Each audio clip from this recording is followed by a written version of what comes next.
some of my parents had piggybacks. But Jameson, would you like to introduce yourself and the lady behind you, and then feel free to talk about what you've suffered, and God's going to set it straight. I'm going to help. Thank you for coming here today. I didn't think I was going to be talking today. My name is Jameson Bellinger. This is Deanna Boudreaux. Last year, our son was taken from us, and it was illegal kidnapping. And like most people that run into this problem and it occurred, they have no clue what's going on. And it's, in most cases, you're standing by yourself against the United States of America. As you can see, the presentation that we had right before I came up here, how they became a corporation. And they're stealing kids. And they're stealing kids for money. They're using the Title IV, Social Security Act, and stealing kids. Had no clue. No clue. And then the day of birth, they came in and said that our son and the mother here were positive for heroin and methamphetamines. And it added more frustration to her and I's situation and predicament. And there's not no one you can turn to on the situation. You know, you're alone. You know, we were confused. We didn't understand. It was like, how could this be? So we went through the steps that they make everyone jump through the hoops to get their kids back. And when you accomplish those hoops, here they go with more hoops. And before you know it, your time runs out to even argue or debate for your child through the court systems. In most cases, they're private, closed door, court-operated, one-way debates on some child's fate, and it leaves the parents devastated. I just started coming out of depression, you know, becoming motivated, and this is what brought me here today. I can't say I'm not broken, because I am. It takes a lot for me to stand up here and talk to you guys. Before this day, our son was asphyxiated, and the people that were responsible of doing it were blaming each other, and now the case is closed.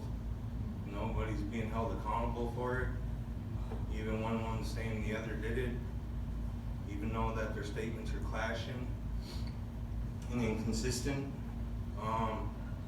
It adds more frustration and confusion on what do you do now? The people that stole your kids are covering up your son's murder. And ever since this happened, it woke me up to child trafficking. And I started becoming aware of what child trafficking is. And I know a lot of people don't know what child trafficking is. But it's anything that you take from a kid and get money or gain some kind of value for that individual falls under the Human Trafficking Act. And a lot of these kids that are being taken in CPS, I think it's 14% that are on good grounds to be taken, and the rest are just taken.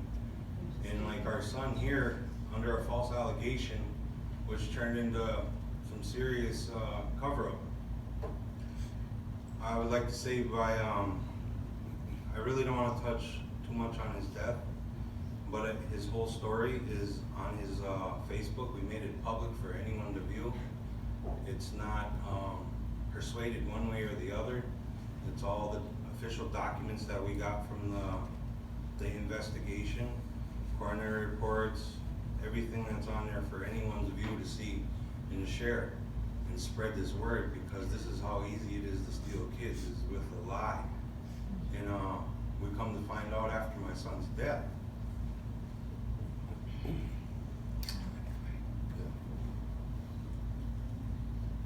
After his passing, we found out that by fate, we were told to come pick up the police report that we had to pay for. And CPS don't have any more jurisdiction over him because he was deceased. somehow that became our responsibility, which was a good thing, but something bad. The same day that we grabbed his police report, we went and got the medical reports, his mother's suggestion, and I say by God's fate, at the same time we were printing them off, they were being deleted out of the database. And that does not happen if you're alive or passing. And it shows right there that him and her are perfectly clean for everything, by blood and urine. And I just hate to say it, there's gonna be more people that are dealing with this because no one's standing up, no one's saying nothing. And I know that there are a lot of people in this room that are fighting this cause. I know this. And I know that we're winning. I know this too, because I feel it. My son's story's getting out there. I'm hearing more stories. There's parents that are broken and that won't speak on this because they were told they were wrong. I say the right to stand bold. Yes, And I'm gonna stand up for all these kids. that's right. I'm life dedicated.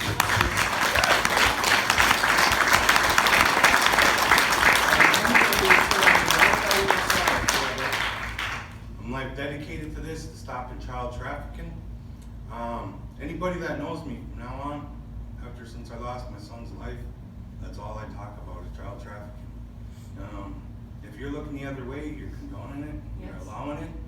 And I have a flyer that I didn't bring in here, and I think some of you guys might have seen it. It's been going around on the internet. But I'm trying to expose these people by using their own stats against them, which is the missing and exploited, Amber Alert. There's a lot of kid organizations that are involved in human trafficking and that are taking the kids. They say that they're the good people, but they're really not. And Hillary Clinton, the Clinton Foundation is all behind it. And I'm not afraid to say this. They are stealing our kids, one way or the other. They signed legally through CPS in 96, 97, through the Safe Kids Act, and they're doing it also through the missing and exploited. These people, like I said, and like everyone else has said, once the truth comes up, they won't be safe to walk the streets. What's his Facebook page? Facebook, what's the Facebook? My son's Facebook is McCoons Bellinger at Facebook. MA_KOONS and Bellinger BELLANGER. One more time, please. MAKOONSBELLANGER on Facebook. His whole case is up there for anyone's opinion to say one way or the other. I did not alter it in any way. So thank you very much. Can I give you 2 rays of hope before you leave? There's a lady in this room that's standing up back there. Sarah, could you raise your hand? She's the guiding force or the leader of getting the entire state of Arkansas to fight back against organized child murder. And did you say Clinton Foundation? Yes, I did. Yep, you got it right. Let me implicate my sister, because Hillary Clinton and my sister have an unusual affair. Yeah. But anyway, they don't care about kids. They don't care about people. They don't give a rat's rear about anyone in this room. They abuse everyone. But you know, as far as the Native American population, and if I offend you about saying anything about Native American or Indian, I sort of like the term Indian. It's cowboys and Indians. Now, we have honest, strong Indians, and we have a bunch of cowards, no cowboys anymore. What's happened to America? You know what's happened to America? The British and the Vatican. And it's not all British people. My wife's British. There's a very nice lady back there. There she is, Amanda. I can't believe I saw you so quickly. She's hiding. She's British. But even the common British people, they hate what's going on and what's coming out of England. And England is so brazen that they said the sun never sets on the British Empire.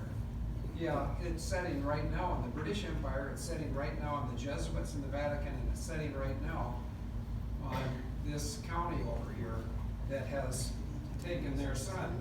I don't wanna say anything disrespectful, but I gotta speak strongly. They've not heard from their son today. They have not, and you know how that feels, cause you've done it. They haven't, their son is 51 years old, I think, if I'm wrong, it doesn't matter. But they haven't, nobody in their family's heard from their son. And there's people that are putting extreme pressure on these cowards. You know, you've set him free, or there's a whole bunch of Marines that are good for Indians. And we're going on the warpath, right? Yeah. Yeah, and I'd like to say that I didn't get into this because I wanted to. I got into this because my sister is one of the most evil people in the United States of America. Her name is Christine Marcy, and she, if I'm not mistaken, Sarah, correct me if I'm wrong, if you know I'm wrong. In 1984, roughly, the Clinton Foundation and the rest of these putrid, I was gonna say pussheads, but that's probably offensive. No, actually, it's a compliment. They're worse than that. Yeah, they started something called the National Center for Missing and Exploiting Children. Have you heard of this? Yeah, they're not trying to protect the kids. They're going out aggressively, and they have an international and a national pedophile procurement network. And that's what the Clinton Foundation was behind. That's what George H.W. Bush was behind. And if the Bushes, the Clintons, and my sister Christine Marcy don't like my mouth, they can kiss my behind. You know, I'm here for you, I'm here for you, I'm here for your son. And we will try to get this children's crusade, and make sure you don't leave here tonight without, I've got some of these. And, no, I just want you to remember that you're not in this alone. And we sang a song, You'll Never Walk Alone.